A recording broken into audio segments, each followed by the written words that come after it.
Greetings, members, one and all of the Salivation Nation.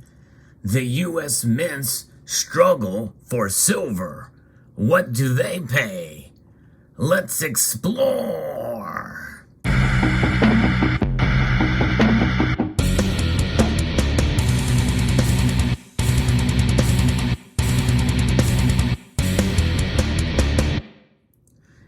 Most of us are aware that many of the products that the United States Mint has released over the last couple of years have been strangely low mintages. In fact, some of the products that have been offered have had mintage and product limits on them that they hadn't had in previous years. A lot of that has to do with the demand for silver and also with something else that has been brought up as queries by Louis Silver, son of a silver stacker, and I, and others, is where are they getting their silver and how much do they have to pay for it?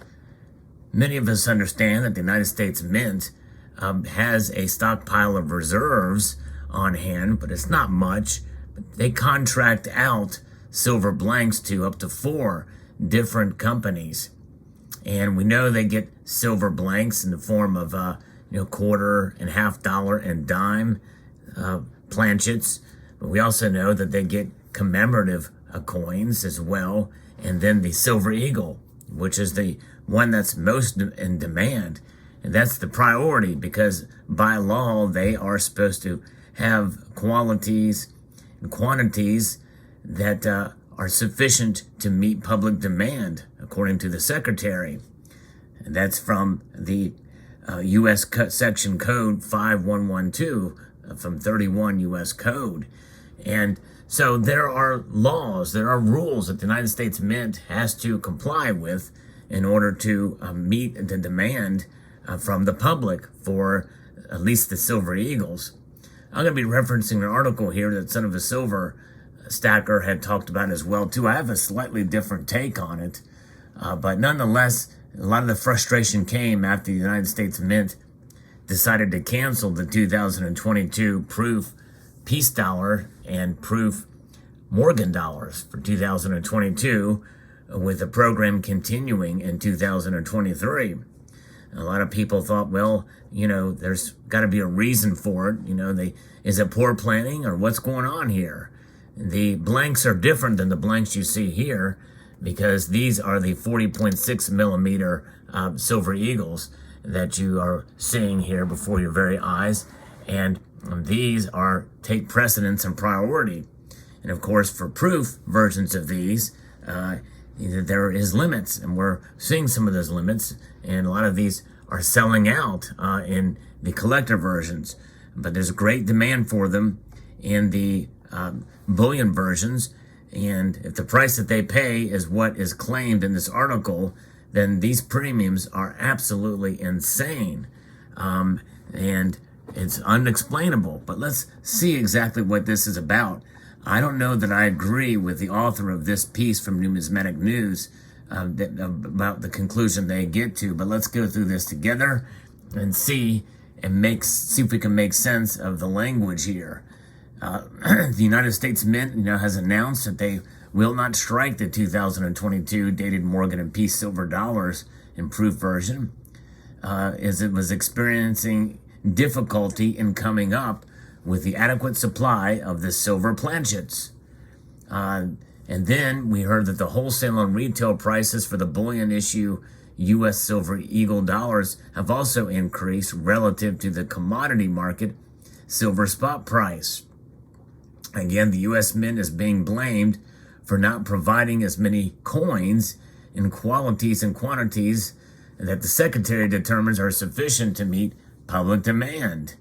And there is a previous article that was referenced here too, that the U.S. Mint has greater difficulty procuring sufficient silver supplies to meet public demand because it is constrained in how much it can pay for the physical silver. But my question is are they really constrained? And to acquire silver, to strike silver eagles, 31 U.S. Code Section 5112 requires that the Secretary shall sell the coins minted under subsection E, silver eagles, to the public at a price equal to the market value of the bullion at the time of the sale, plus the cost of minting, marketing, and distributing such coins, including labor, materials, and that's emphasized there, dyes, use of machinery, and promotional and overhead expenses. Well, all of those factors are touched on and affected by inflation these days. So, that is something to take into account here. But yes, indeed. So there is that. And the other statutes prohibit the U.S. Mint from offering to pay prices higher than established by the paper market spot price. That's his interpretation. It's not mine, which I think raises more questions than answers that this article provides here.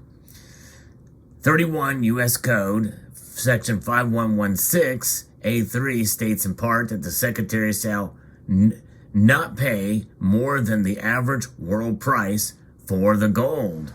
So the Secretary of the Treasury, in other words, that's who makes these purchases on behalf of the U.S. Mint, shall not pay not more than the average world price for the gold.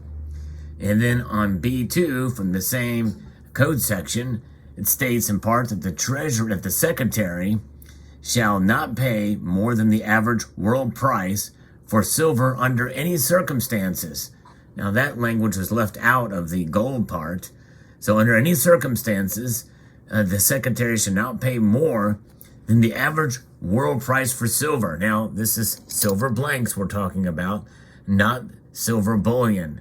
In other words, to buy the big bars, the contract bars that they use to melt down to create blanks, what is that referring to? This does not say exactly what that's referring to. Is it referring to the blanks or silver in general to create the blanks? That's the thing that we don't really know for sure here.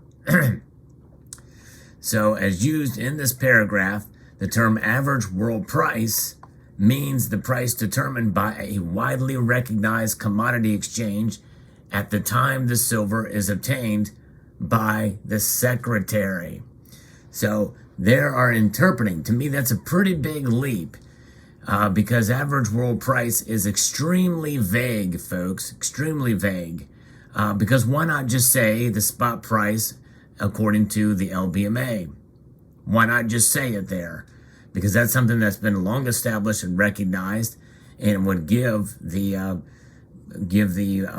the price is. I think they use that term in a sense to recognize that there is a separation between the physical markets and the paper markets. There always has been.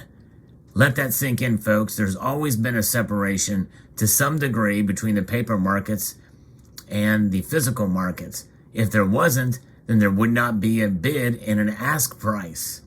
The bid and ask price represent that separation between the paper price and the physical price. That is something not considered here. The article continues, the widely recognized commodity exchange spot price the U.S. Mint uses to purchase and sell silver and also gold is the London Bullion Market Association, the world's largest commodity exchange for these metals. Why do they do that? Why are they using the LBMA for the spot price of silver and gold? Is it mandated under U.S. law? I'd love to see that code section if it is. And they very well may, and they probably should use that as a foundation. But if that's the case, it's always been the case. There's always been some separation there. So effectively, the U.S. Mint is prevented from complying with one statutory requirement to produce silver American Eagle sufficient to meet public demand by another statutory requirement that prohibits it from paying a price higher than the paper market price. But here's the thing, folks. The Silver Eagle premiums that we're seeing today are occurring on the end of the markets after the Eagles are struck. Yes, there is obviously expenses that are tied into making these planchets, And I'd love to see what the law is or what the regulations are for these manufacturers, these 4 manufacturers of blanks. We know Sunshine Minting is one of them.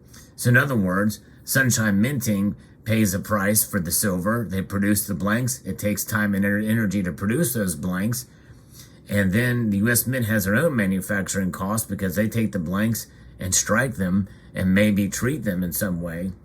But I would like to know what that spread is and what the U.S. Mint's contract is with these 4 planchet producers.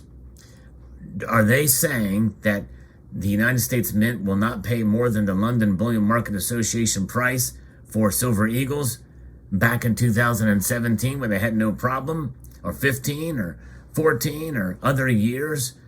Because there's still labor cost, there's still machine, there's still tooling, there's still shipping, all of that. Is there a contract that they have with these organizations? Why would these organizations want to supply the U.S. Mint with blanks if they can't make money on their time and energy? Why would they do that? Why would anybody do that? Essentially, they would be losing money if they sold these Silver Eagle blanks at just spot price by the London Bullion Market Association. And I'm talking about in a normal market. I'm not talking about these crazy, insane premiums and the like that are occurring there. Maybe there's something I'm missing here, but it just seems strange.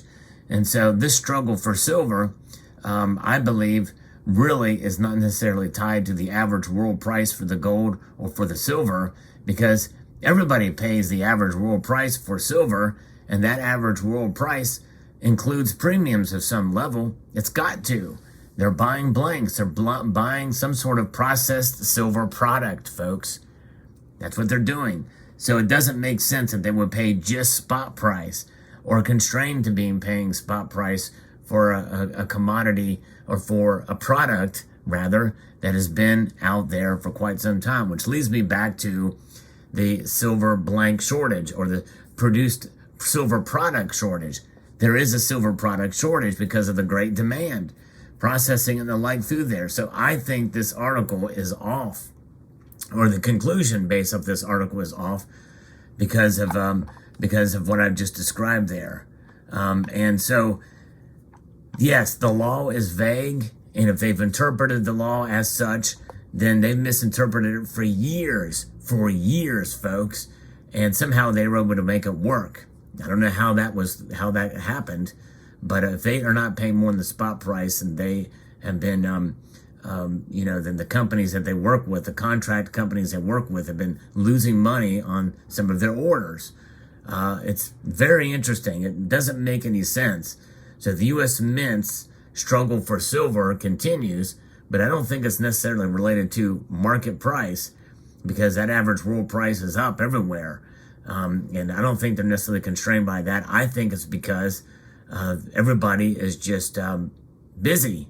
They're busy and trying to produce products that are in high demand. Silver Eagles are very high in demand, and the market is working, and it's working and reacting to inflation and other factors, and the price is rising. And this is why we're paying very high premiums for Silver Eagles, because they're especially in high demand right now. And people are willing to pay $40 a coin these days. $39 last time I checked on a local coin shop. Other places are selling them for $40, $41, $42 a coin. It's absolutely crazy, but that's the world we live in.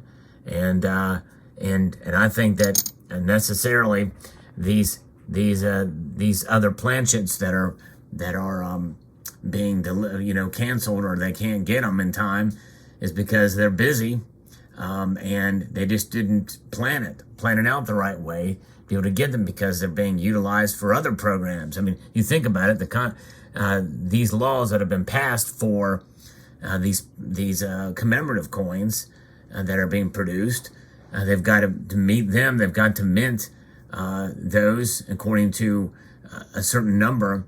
And so they take precedence over something where there's discretion. And in the law that created the Morgan and Peace dollars, there's discretion as to whether or not they can be minted or not. So they're going to give that program up for this year to focus on the commemoratives, which use the same exact planchet size.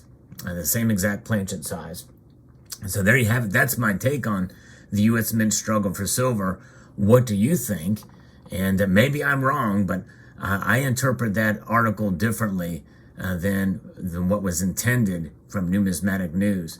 Let me know your thoughts in the comment section below. Would like to extend a multitude of gratitude to you all for taking the time to watch, and to encourage you to please rate, share, comment, and stack.